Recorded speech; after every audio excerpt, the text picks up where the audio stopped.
Good morning बच्चों, कैसे हैं आप सब? आई होप बिल्कुल अच्छे होंगे, अच्छे से पढ़ाई कर रहे होंगे और अच्छे से अपनी छुट्टियां आपने एंजॉय की होंगी। जैसा कि आपको पता है आपकी छुट्टियां खत्म हो चुकी हैं, तो आज हम अपनी वर्कशीट पर आते हैं। तो हमारी वर्कशीट है 73 क्लास 10th के लिए सामाजिक विज्ञान। हमारी डेट 16 जनवरी के लिए। तो चलिए शुरू करते हैं आज की इस वर्कशीट में। थोड़ा सा लेट हो गया आज की वर्कशीट, तो उसके लिए सॉरी।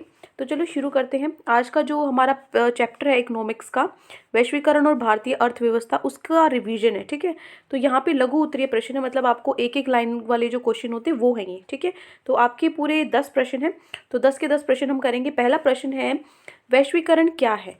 तो आप लिखोगे इसके अंदर ये यहाँ से इस तरीके से, वैश्वीकरण क्या है?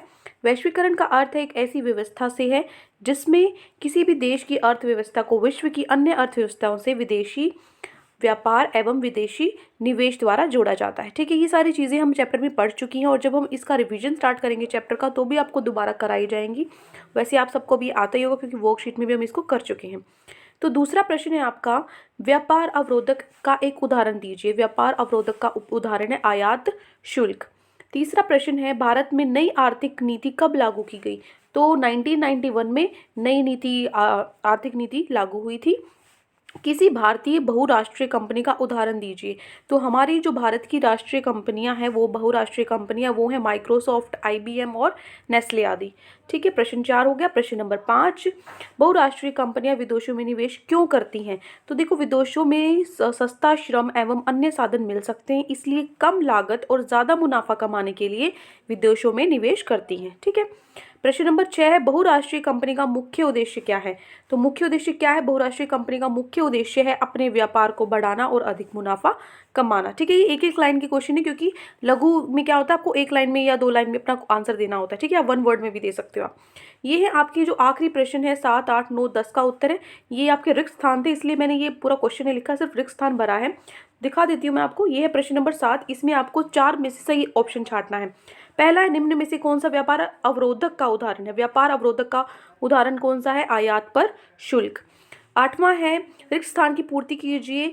सरकार द्वारा व्यापार अवरोधों को हटाने की प्रक्रिया को क्या कहते हैं? उदारीकरण। ठीक है, उदारीकरण।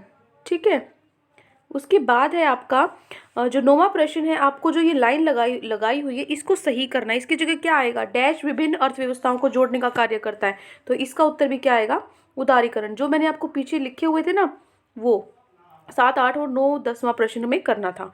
ये हो गई आपका 7वां, 8वां। देखो 7वां हो चुका, 8वां और 9वां। और जो 10वां प्रश्न है वो देखो क्या है हमारा। नीचे दिए गए प्रश्न में से आपको क्या करना है, ये दिया हुआ है संकल्पना और ये कारण।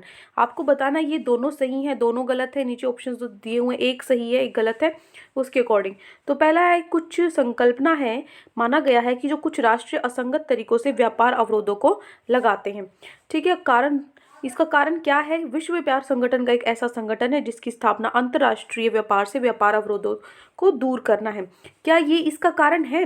ये आपको बताना है। तो इसका जो ऑप्शन है बी बिल्कुल सही आएगा। संकल्पना है वो, कारण दोनों सही है, लेकिन कारण है जो वो संकल्पना का सही व्याख्या नहीं है, ये इसका सही रीजन नहीं है। ठीक है, तो जो प्रश्न 10 है उसका उत्तर है बी। सारे समझ में आ गए? मैंने आपको पहले 6 क्वेश्चन के आंसर्स लिखवा दिए हैं। ये देखो, ये मैंने पहले 6 के आंसर लिखवा के जो लास्ट वाले हैं ये जो आपके ऑप्शंस विकल्प वाले हैं और जो रिक्त स्थान है उसके आंसर ये हैं। ठीक है, आई होप आपको वीडियो अच्छे से समझ में आ गई है। कोई भी डाउट है पूरी वर्कशीट में आप मुझसे पूछ सकते हैं। अगर आपको वीडियो अच्छी लगे तो चैनल को सब्सक्राइब कर सकते हो, वीडियो को लाइक कर सकते हैं। Thank you and have a great day.